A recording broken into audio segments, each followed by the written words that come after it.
News our Marathi, निर्भीड बातम्यांचा बुलंद आवाज।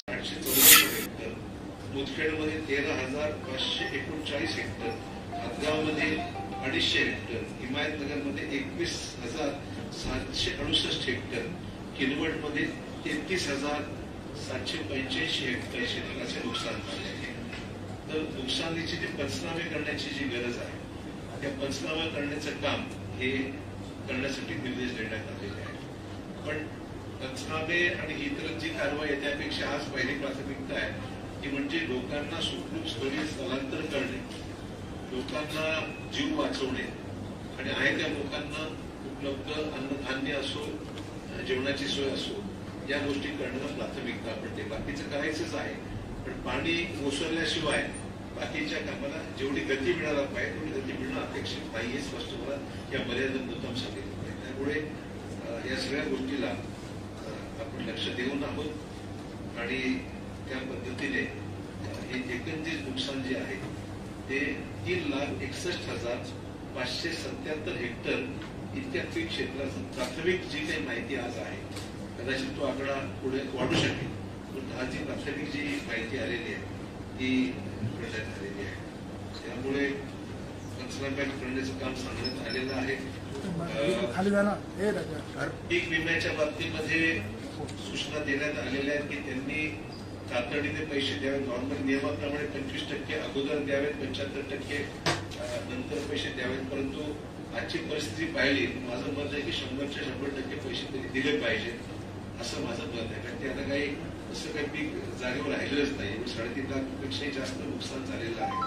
त्यामुळे हे लक्षात जर घेतलं तर अधिक वाट न पाहता पीक विमा कंपन्यांनी पैसे तातडीने रिलीज केले पाहिजे अशी अपेक्षा आहे। तर सोयाबीन, कापूस, ज्वारी, तूर या पिकांचा पीक विमा काढलेल्या शेतकऱ्यांना नुकसानीच्या 25% पर्यंत तात्पुरत्या स्वरूपात नियमाप्रमाणे मदत वितरणाच्या बाबतीमध्ये कारवाई त्यांनी सुरू केल्याचे काल सांगितलेलं आहे।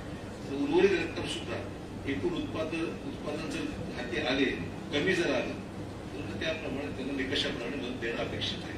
आता काही जे काही नुकसान झालं त्यातून काही पीक निघेल असं वाटत पण नाही, आता ती काही आज सांगणं कठीण आहे।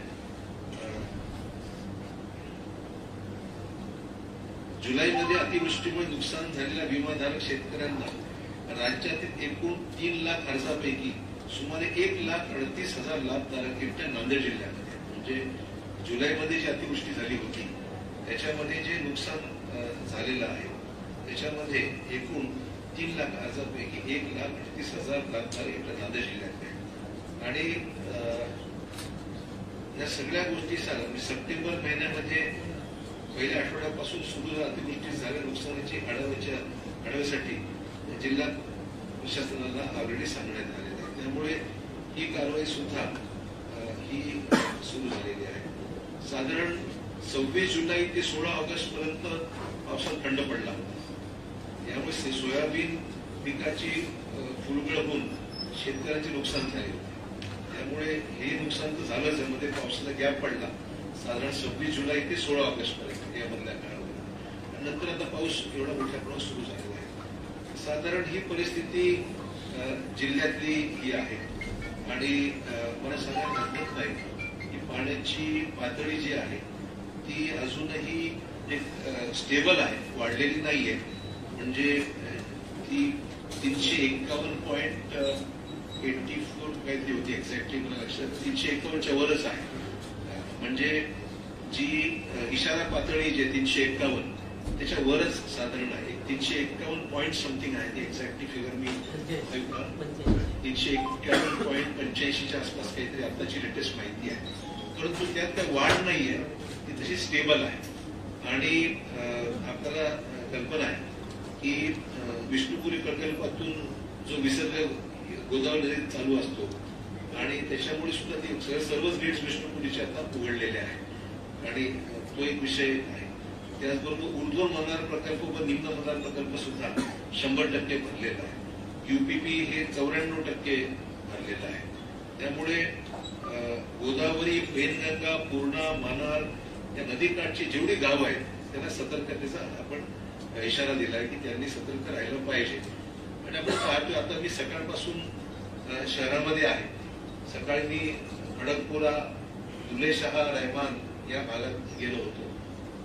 अनेक ठिकाणी दुर्दैवाने लोकांनी नाल्यामध्ये सुद्धा घरं बांधलेली आहे. प्रॉब्लेम आहेच आपल्याकडे, काही नवीन गोष्ट नाहीये. आपल्याकडे जवळपास मला 15 वर्षानंतर ही पूर परिस्थिती पुन्हा एकदा आली. आपल्याकडे साधारण 15 वर्ष होऊन गेले. तर 15 वर्षानंतर नांदेडमध्ये पूर परिस्थिती उद्भवलेली आहे.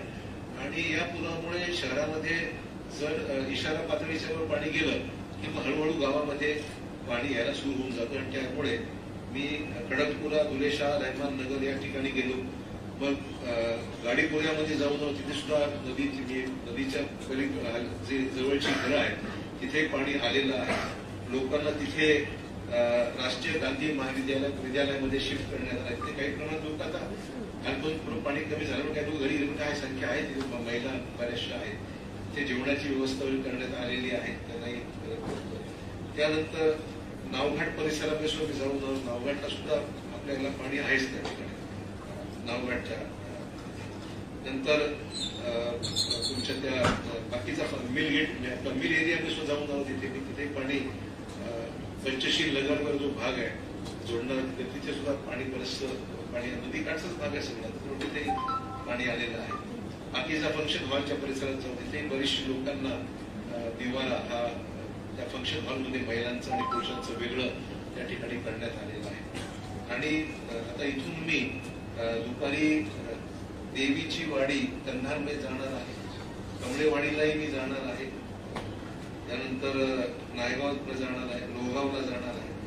आणि हे सगळे करून मग देगलूरच्या भागात जाणार आहे. आज दिवसभराचा हा माझा कार्यक्रम आहे.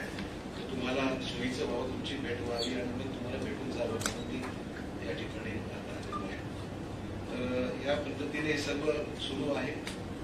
शासनाच्या जे SDRF म्हणतो आपण, स्टेट जे काही डिझास्टर रिलीफ मॅनेज जे काही निकष आहे त्याप्रमाणे लोकांना जो काही मदत करण्याची अपेक्षित आहे ती निश्चित दिली जाईल. आणि ज्यांच्या घरात पाणी गेलेलं आहे, नुकसान झालेलं आहे अशांनाही SDRFच्या अंतर्गत काही निधी उपलब्ध केला जाईल. पीक विम्याच्या बाबतीमध्ये सुद्धा विमा कंपनीजला जे काही सांगण्यात आले त्या पद्धतीने तातडीने पैसे उपलब्ध करून द्यावेत अशा काल मी रात्री येऊन बैठकी घेतलेली आहे. आणि त्या पद्धतीने हे सगळं तेही पाहिलेलं आहे. आणि या पद्धतीने या सगळ्या कामाला गती देण्यात आलेली आहे. नंतर आपल्याकडे जे काही नुकसान झालेलं आहे म्हणजे रस्त्याचं त्याची सुद्धा माहिती मी घेतलेली आहे. संपूर्ण जी गावं आहेत त्यादी मोठी आहे.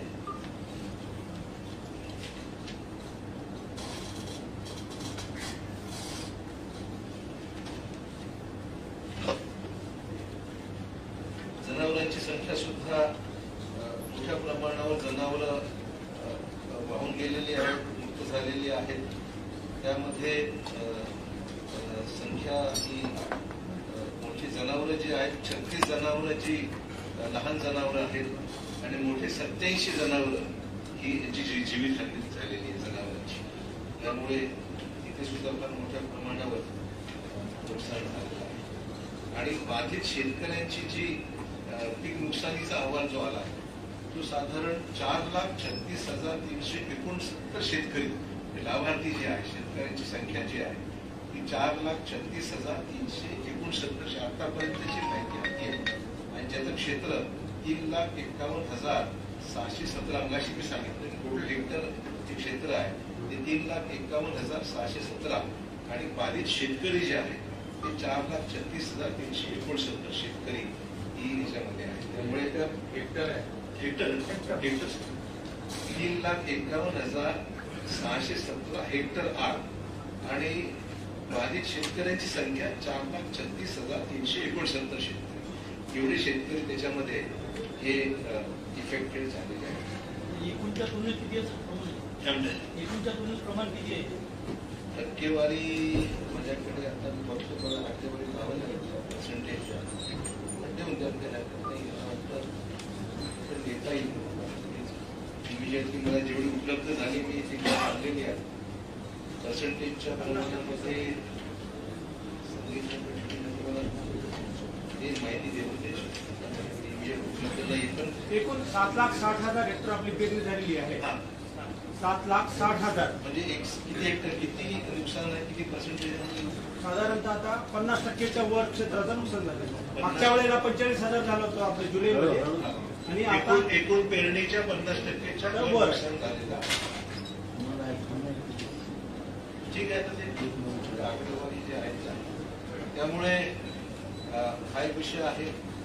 त्यानंतर तुम्हाला मला सांगायचे की जिल्हा परिषदेचे रस्ते, सार्वजनिक बांधकाम विभागाचे रस्ते, राष्ट्रीय महामार्ग या तिन्ही मोठ्या प्रमाणावर रस्त्याची सुद्धा नुकसान झालेलं आहे. काही ठिकाणी पूल वाहून गेलेले आहेत. मी तुम्हाला त्याच्या आकडेवारी नंतर एक सर्क्युलेट करतो. माझ्याकडे इमेल कॉपी माझ्यासमोर नाही आहे, परंतु जिल्ह्यामध्ये रस्ते पाणी वाहून गेल्यामुळे काही ठिकाणी पूल तुटलेले आहेत. काही ठिकाणी राष्ट्रीय महामार्ग हा औरंगाबाद पासून नांदेडपर्यंत बऱ्याच ठिकाणी खराब झालेला आहे. नंतर पावसामुळे झालेला आहे. अगोदरी होता आणि त्याच्यात अधिक भर पडलेली आहे, हे तर मान्यच करावं लागेल. आणि पूल तुटलेले आहेत. जिल्हा परिषदेचे रस्ते सुद्धा खराब झालेले आहेत. की त्या सगळ्या गोष्टीची आज संध्याकाळपर्यंत माझ्याकडे माहिती आहे टोटल साधारण किती नुकसान आहे. आणि ही कामं ह्याला जलद गतीने निधी उपलब्ध करून देऊन ही कामं युद्ध पातळीवर सुरू करण्याच्या बाबतीमध्ये, आणि विशेषतः ज्या ठिकाणी वाहतूक बंद झालेली आहे किंवा पूल तुटल्यामुळे एकंदरीत सर्वच त्या ठिकाणी जाणं येणं यातायात बंद झालेली आहे, अशा ठिकाणी तातडीने कामं हाती घ्या. अर्थात पाऊस असल्यामुळे थोडंसं उघड घ्यावं लागेल, परंतु त्याची जी काही प्रक्रिया आहे शॉर्ट टेंडर नोटीस काढायची, कमी कालावधीची निविदा काढून लवकर ही कामं सुरू व्हावी अशी अपेक्षा आहे. संध्याकाळपर्यंत मला टोटल आकडेवारी जी आहे ती काल मी मिटिंग घेतली, माहिती घेतलेली आहे, पण तो निश्चित आकडा जो आहे तो सायंकाळपर्यंत तुम्हाला सांगू शकतो. किती ठिकाणी जिल्हा परिषदचे रस्ते, किती ठिकाणी बांधकाम विभागाचे रस्ते, किती ठिकाणी राष्ट्रीय महामार्ग, सगळ्याची एकंदरीत माहिती किलोमीटर आणि संख्या सहित मी तुम्हाला आज संध्याकाळपर्यंत मी द्यायची किंवा प्रेस नोटच्या माध्यमातून इश्यू करते माहिती देते. त्यामुळे अशी एकंदरीत स्थिती आहे. ह्याला तातडीने यंत्रणा शासनाची पूर्ण सज्ज आहे. जिल्हाधिकारी, जिल्हा पोलीस अधीक्षक, जिल्ह्याचे मुख्य कार्यकारी अधिकारी या सर्वांना सूचना देण्यात आलेल्या आहेत. तहसीलदार, एसडीओ, जिल्ह्याचे कृषी विभागाचे सर्व अधिकारी एकंदरीत तातडीने कामाला लागलेले आहेत. ग्रामसेवक आहेत, तलाठी आहेत, नसल्याची कारवाई म्हणजे थोडी पूर्ण शासकीय यंत्रणा या कामामध्ये सज्ज झालेली आहे. कामं सुरू आहेत. अर्थात आपत्ती मोठी आहे, त्यामुळे काय अवधी लागण्याची शक्यता निश्चित आहे. तक्रारी काही प्रमाणात येण्याची शक्यता मी नाकारत नाही, परंतु याला युद्ध पातळीवर जनतेची सहकार्य सर्वांनी केलं आणि शासनाचा प्रयत्न, जनतेचं सहकार्य या दोघांच्या प्रयत्नातून आपल्याला सर्वपक्षीय लोकांना विनंती करेल या सगळ्या आपत्तीमुळे आपण सर्वांनी एकजुटीने या सर्व आपत्तीला तोंड देऊन परिस्थिती कशी पूर्वक आपल्याला आणता येईल याकरता प्रयत्न.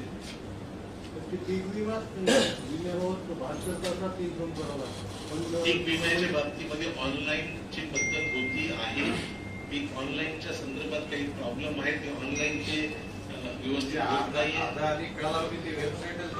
त्याच्यामुळे ऑफलाईन सुद्धा स्वीकारण्याची मान्यता दिली आहे. लोकांचे अर्ज सुद्धा घेण्यासाठी इन्स्ट्रक्शन देण्यात आलेले आहेत. त्यांच्याकडे ऑनलाईन होत नाही, ऑफलाईन सुद्धा अर्ज स्वीकारले जातील. मुदतवाढ आवश्यकता ते करू आपण, परंतु आतापर्यंत जवळपास अर्ज मोठ्या प्रमाणात आलेले आहेत. 45,000 अर्ज काल संध्याकाळची माहिती 45 ते 50च्या आसपास रात्रीपर्यंत जिल्हाधिकारी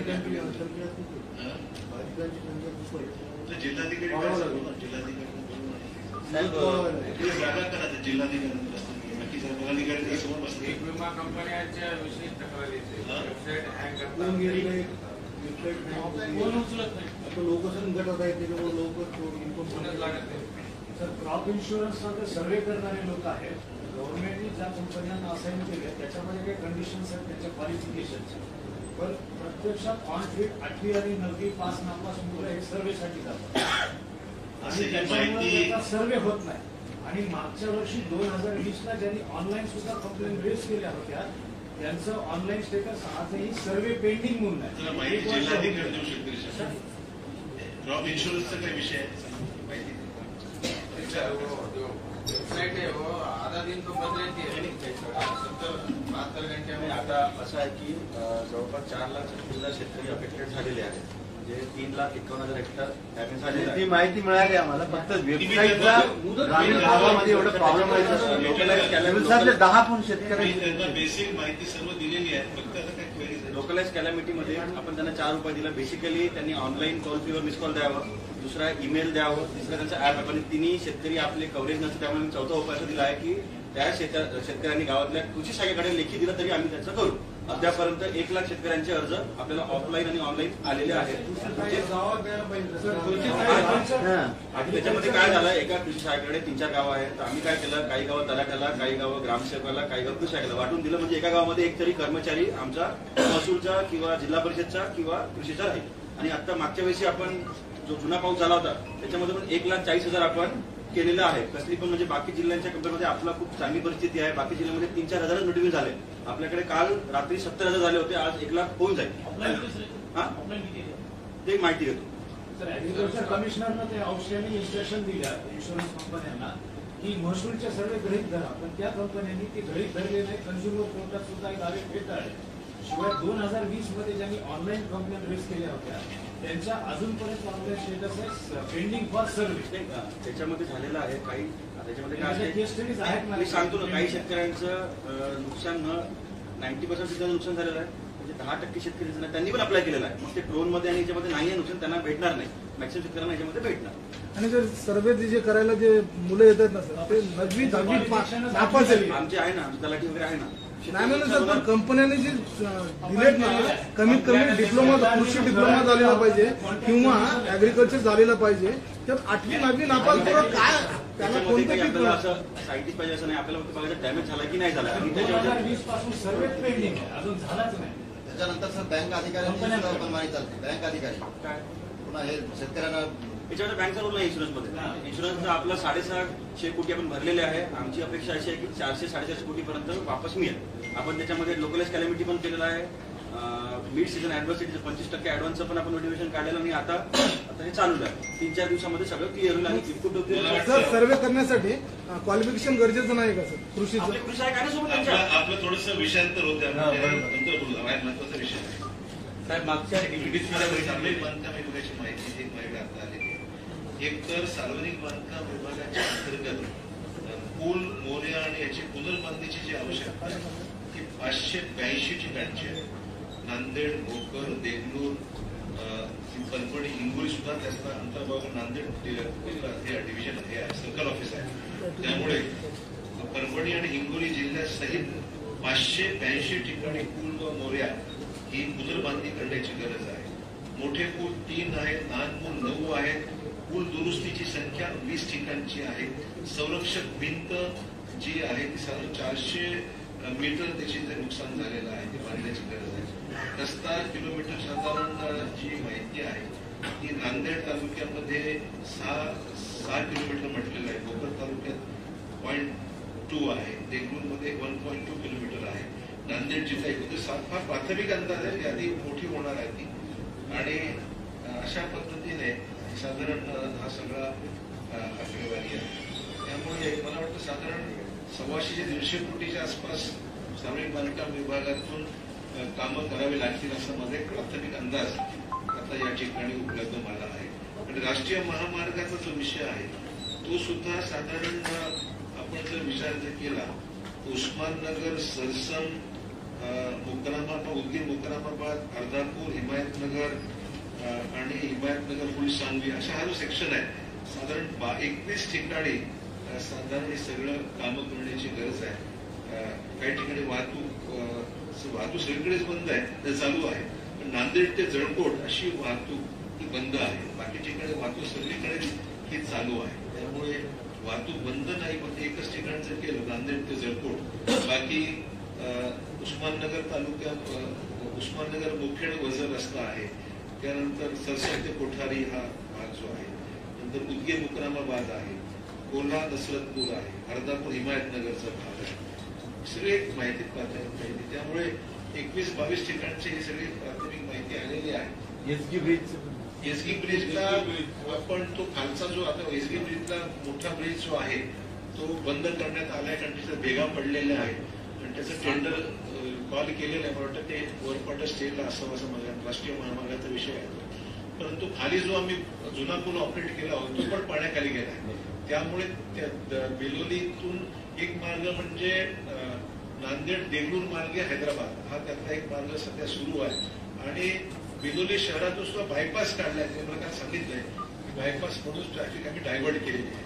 that is what area is exact section sir याच्यामध्ये जर आपण ते एसटीच्या मोठ्या पुलाच्या मध्ये भेगा पडल्या सर 12 जॉईंट आहे, त्याच्यामध्ये जर आपण 2 रस्ते काढलेले आहेत. सेक्शन पॉवर मला दिलेले आहे त्याच्यामध्ये आपण 2 रस्ते काढलेले आहेत. पर्याय मार्ग सर बिलोली शहराकडून बोधनकडे जाणारी वाहतूक त्यासाठी आपण बिलोली, कुंडलवाडी, धर्माबाद ते राज्य सीमेवरून बोधनकडे एक हा रोड झालाय सर. बिलोली कुंडलवाडी बासर मार्ग बोधन मार्ग. आणि सर दुसरा जे नांदेडहून हैदराबादचे लोक जाणार आहेत त्यांना नांदेड, नरसी, देगलूर, मधुर, हैदराबाद असे 2 रस्ते आपण वाया देगलूर एक आहे, वाया बोधन. त्यामुळे 2 पर्याय मार्ग आहेतच आपल्याकडे. एक तर रेल्वे मार्ग आहे वाया देगलूर आणि दुसरा बिलोलीला ही कुंडलवाडी, धर्माबाद मार्गे, बासर मार्गे तो आपल्याला जायला तो एक मार्ग. त्यामुळे परिवाराचं मोठ्या ब्रिजचं काम मोठं आहे, तर वेळ लागणार आहे. टेंडर स्टेजला होतं माझ्या मते.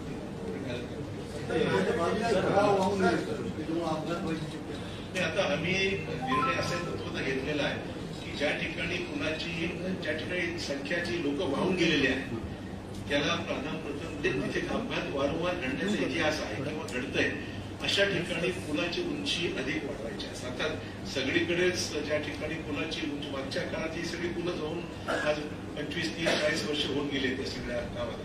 त्यामुळे ज्या ठिकाणी पुलाची उंची कमी असल्यामुळे काही करायची गरज आहे त्या ठिकाणी पुलाची उंची आताच नवीन बांधकाम करत असताना पुलाची उंची फ्लड लेवलच्या वर किती घेता येईल आपल्याला त्याचा अंदाज घेऊन आगामी काळामध्ये त्या ठिकाणी पाणी त्याच्यावरून जाणार नाही असा अंदाज घेऊन पुनर्बांधणीच्या वेळेस ते करायचे. आणि ते कामामध्ये ज्या ठिकाणी या घटना घडल्या म्हणजे गाड्या अडकल्या, माणसं वाहून गेली, बस अडकल्या, जिकडे पाण्याचा प्रवाह जास्त आहे अशी ठिकाणं आयडेंटिफाय करून त्याला प्रथम प्राधान्य देऊन त्या ठिकाणी पुनर्बांधणीचं काम तातडीने घालतात. काम मोठं आहे पण त्याला प्राधान्यक्रम जो द्यायचा आहे तो अशा कामावर दिला जाईल.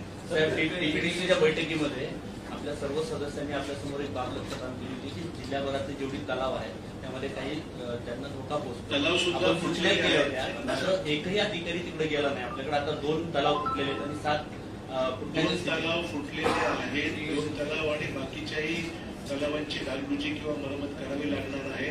त्याचा अंदाजित खर्च जो डीपीडीसीला म्हणजे काल देण्यात आलेला आहे 2.5 कोटीच्या आसपास खर्च अपेक्षित आहे. ते काम डीपीडीसीच्या पैशातून किंवा शासनाकडून जे काही पैसे लवकर मिळतील तातडीने या तलावाची दुरुस्ती हाती येण्यात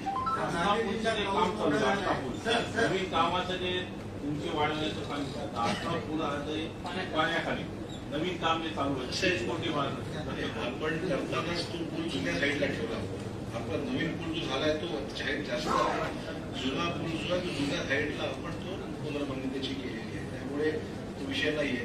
परंतु ही वस्तुस्थिती आहे की आपल्याकडे घटना कधीतरी बघा आपल्याकडे बाकीचं कोचोपाडचं बॅकवॉटर आणि इतर धरणांच्या पाणी ते दोन्हीकडून पाण्याचा मारा. त्यामुळे पाण्याचं नियंत्रण करणं हा एक महत्वाचा भाग आहे. त्या दृष्टिकोनातून प्रयत्न असतो की पाणी ते विसर्ग व्हावं पाण्याचा आणि पाणी जास्त वेळ टिकून असा प्रयत्न असतो. पण अशी परिस्थिती राज्यामध्ये क्वचित होते आणि खरा विषय जो आहे तो पर्यावरणाचा आहे. देशातलं आणि जगातला पर्यावरणाचाच विषय हा चर्चेमध्ये सध्या महाराष्ट्र पातळीवर मंत्रिमंडळ स्तरावर सुद्धा सुरू आहे. वारंवार येणारी वादळ सगळे देशामध्ये आणि वारंवार होणारी ढगफुटी होणारा एवढा मोठा पण होणारा पाऊस हा सगळा जो विषय आहे हा पर्यावरणाशी संबंधित विषय आहे.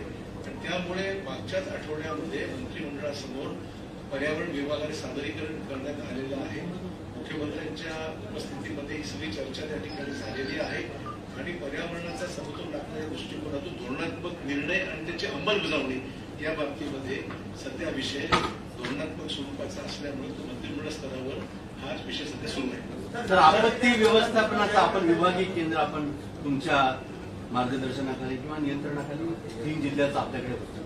तर गोदावरी काठचे जे तालुके आहेत त्यांना तातडीनं व्यवस्था म्हणजे बोटीची बाकीची यंत्रणा आहे त्या तिथं त्या तालुक्याला उभं शकतात. कालच्या घटनेमध्ये नांदेडहून होडी गेली ती जर आपल्याला वेळेवर मिळाली असती. नांदेडहून महापालिकेची नांदेड होडी गेली ती 6-7 तासानंतर.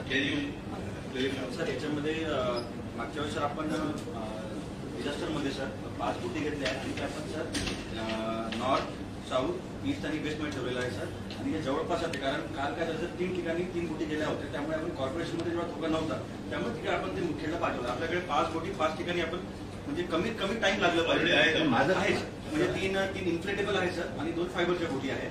2 आपण एक कॉर्पोरेशनला दिलेली आहे, एक तहसील नांदेडला दिलेली आहे, एक नायगावला आहे, एक देगलूरला आहे आणि मुखेडला आहे.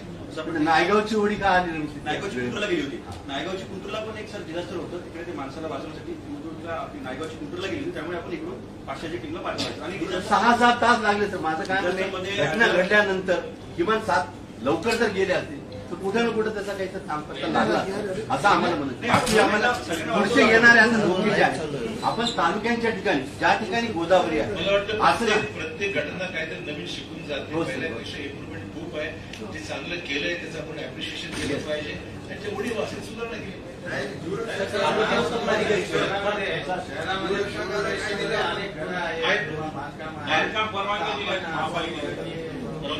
घरं बांधली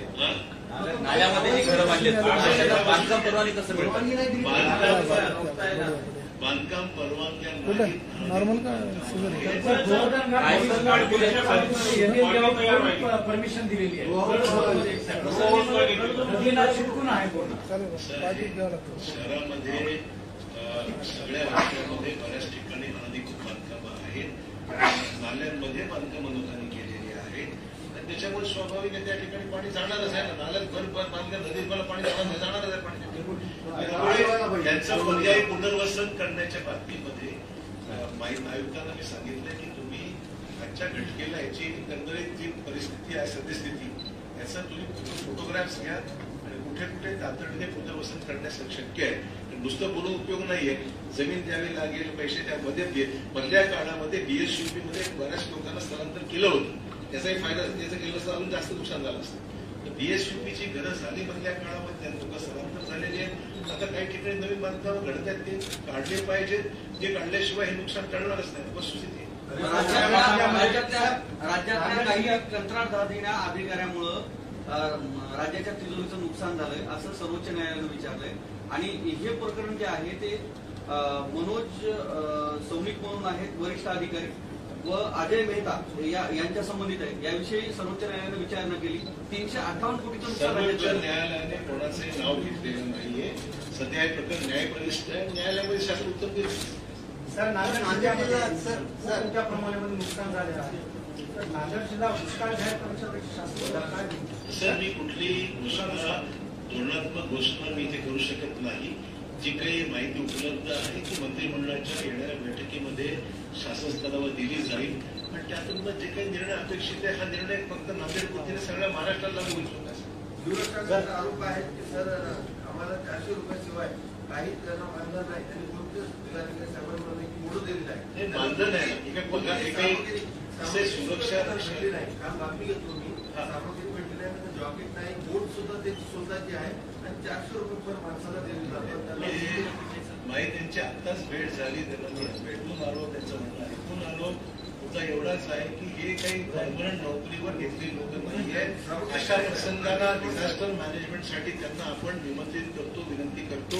ते मदतीला येतात आणि त्यांना दिवसाला काही 400 रुपये दिले जातात. ती वस्तुस्थिती आहे.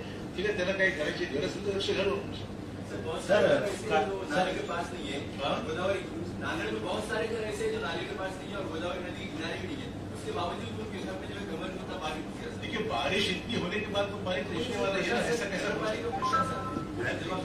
पूर्ण नियंत्रण एरिया में जो बांधे हैं उससे पानी आने वाला ही है. अनधिकृत बांधकाम जो नदी के एरिया में बांधा पानी आने वाला ही. इसके बावजूद वस्तुस्थिति है कि बारिश इतनी हुई बड़े पैमाने पर तो स्वाभाविक है कि पानी का असर तो होने वाला ही है. पूरे देश में हुआ है. सर कारेगाव ते लोहगाव या गोदावरी नदीवरचे बाहेरचा जे पूल आहे तो निजाम बनला आणि ते व्हायब्रेट होते पाण्याच्या लोगाव बाहेरचं जे पूल आहे गोदावरी नदीवर ते विरामकालीन आहे मोठं झालेलं आहे. असे धोकादायक आपण सगळ्या आणि ते आता सध्या बंद केलं करून ज्या ठिकाणी आवश्यक